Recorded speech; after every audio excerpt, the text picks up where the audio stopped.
David therefore departed thence, and escaped to the cave Adullam. And when his brethren and all his father's house heard it, they went down thither to him. And every one that was in distress, and every one that was in debt, and were in Nob, and they came all of them to the king. And Saul said, Hear now, thou son of Ahitub.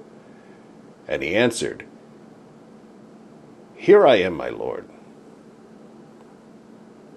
And Saul said unto him, Why have ye conspired against me, thou and the son of Hesse, and that thou hast given him bread and a sword, and hast inquired of God for him, that he should rise against me, to lie in wait as at this day?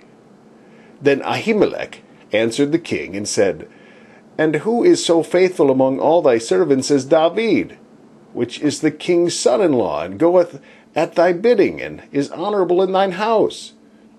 Did I then begin to inquire of God for him? Be it far from me. Let not the king impute anything unto his servant, nor to all the house of my father.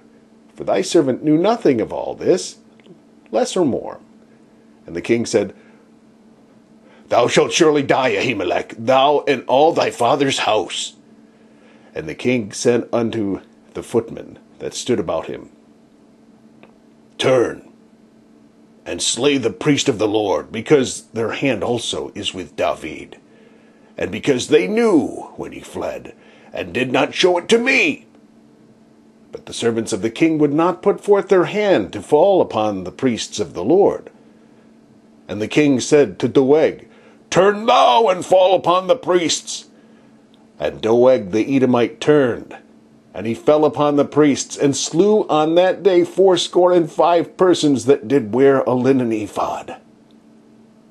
And Nob, the city of the priests, smote he with the edge of the sword, both men and women, children and suckling, and oxen and asses, and sheep with the edge of the sword. And one of the sons of Ahimelech, the son of Ahitub, named Abiathar, escaped, and fled after David. And Abiathar shewed David that Saul had slain the Lord's priests.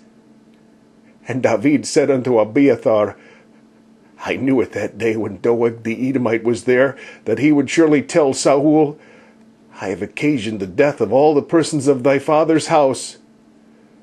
Abide thou with me, fear not, for he that seeketh my life seeketh thy life. But with me thou shalt be in safeguard.